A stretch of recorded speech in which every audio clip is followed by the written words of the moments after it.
Cleanup begins after a coal train derails near Knoxon, and containment doubles on a major wildfire burning in Lincoln County. Plus, preparations are underway to kick off the Northwest Montana Fair. Powered by the Montana Television Network. This is the 10 o'clock news on KAJ, Montana's news leader. Good evening, I'm Ariana Lake. A train derails in northwest Montana, spilling coal near the banks of the Cabinet Gorge Reservoir. Tonight, crews are working to clean up the mess. This is what the scene looked like this evening. This derailment happened last night at about 11 o'clock near Knoxon. It's about 50 miles west of Thompson Falls. Montana Rail Link spokesman Jim Lewis says about 30 coal cars derailed on the MRL main line. He says there were no injuries and says the train was not hauling hazardous material. The cause of this is still under investigation. No word yet on when rail traffic will resume.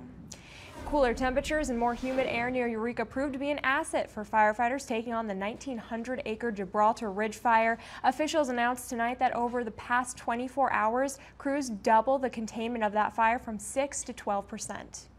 Right now the wind is cooperating, so we haven't had that many spot fires over the last 2 days. That's that break that Mother Nature gave us to allow firefighters to get in there and really start buttoning this area up.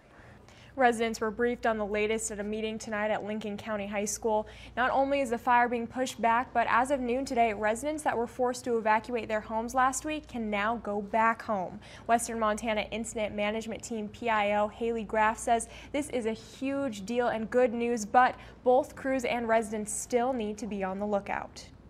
This is a pretty big win for everyone involved in the fire. It means a lot to the residents to be able to get back into their homes, check on them, make sure everything's okay, water their gardens, feed their cats, do things like that.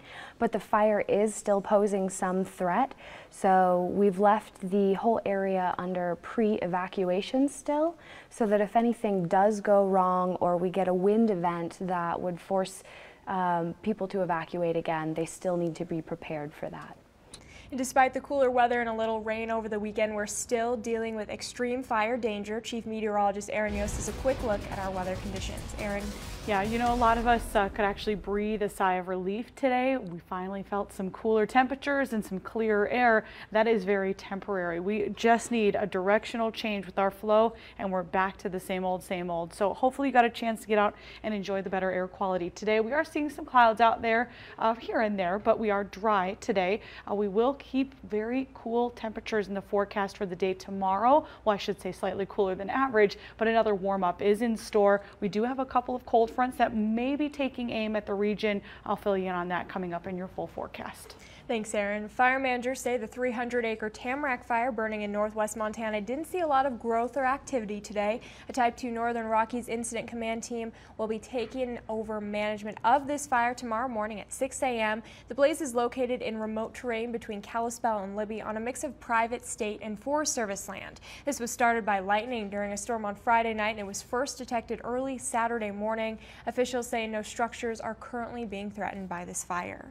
Little new activity also on the Liberty fire today. Missoula County authorities, though, lifting the pre-evacuation warning in the area of the fire. The 5,000-acre blaze is burning in the Jocko Lakes area between R. Lee and Seeley Lake. The pre-evacuation order has been in place for residents living in the North and South Placid Lake area. Firefighters will continue to monitor these fires and work on line improvements. Officials note that the lightning-sparked blaze has not moved east of its current position at Bulls Meadow since July 30th. The closest uncontrolled fire perimeter is more than 9 miles away from Placid Lake. Favorable weather conditions also helping crews on the Rice Ridge fire. Reports today detail they're using strategic firing operations in the coming days to secure the uncontrolled fire edge. Officials reporting that except for in the Swamp Creek drainage, there wasn't much fire growth yesterday. The pre-evacuation notice for residents along Highway 83 in the Seeley Lake area remains in effect. The American Red Cross has that shelter on standby at the Potomac Community Center in case it's needed, and residents there are being encouraged to sign up for Smart 911 to ensure they receive any emergency messages about any potential evacuations. And the Lolo Peak fire is burning just under 10,000 acres, and the evacuation order for 160 homes still remains in place tonight. This fire has grown from westerly winds and still remains a threat, leaving evacuees unsure when they'll get to go home. MTN's Kent Lutzen spoke with a group of Mill Creek neighbors that, despite stressful times, are taking displacement in stride. This is my home away from home at the moment. Sheila Rupp, along with her closest neighbors, are trying to make the best of the situation by sticking together during this tough time. They say fire officials gave them plenty of warning, which has allowed them to make this comfortable arrangement. Hello, neighbors. Well, I've had 30 days since the fire started July 15th. I've been able to see it out my back window. It's my backyard. So I've been keeping an eye on it, and I just felt led to go through my things, and so I started packing. These neighbors are just a handful of families that were forced to leave their homes on Sunday morning. As the fire continues to burn, crews are doing their best to update evacuees as information comes out. Now, it's a day-to-day situation to where today, on Monday, we've now got southwesterly to westerly winds returning, so it's another afternoon of potential active fire behavior. The homes in Mill Creek and adjacent areas are still under threat from an advancing wildfire. 160 homes along Highway 12 between Bear Creek area and Fort Fizzle were told to evacuate their homes. Pre-evacuation notices remain in place tonight for approximately 140 homes along Highway 12 between Fort Fizzle and Balsam Road, portions of Mormon Creek Road, including Van Drive. All of this while fire crews continue to battle this blaze. These Chinook helicopters are actually dipping into the Lolo Creek right now, taking about 1,800 to 2,000 gallons of water back with them to help fight the Lolo Peak fire. With no clear end in sight and the Lolo Peak fire still burning, Sheila says the only thing she can do is stay positive. There's nothing really I can do about it. It's all in God's hands, and it's all in the firemen, and it's all in their hands. And so it's still uneasy, but I have a place, I'm on power, I have my home, my husband, my child. I have whatever's precious, and that's most important is our lives.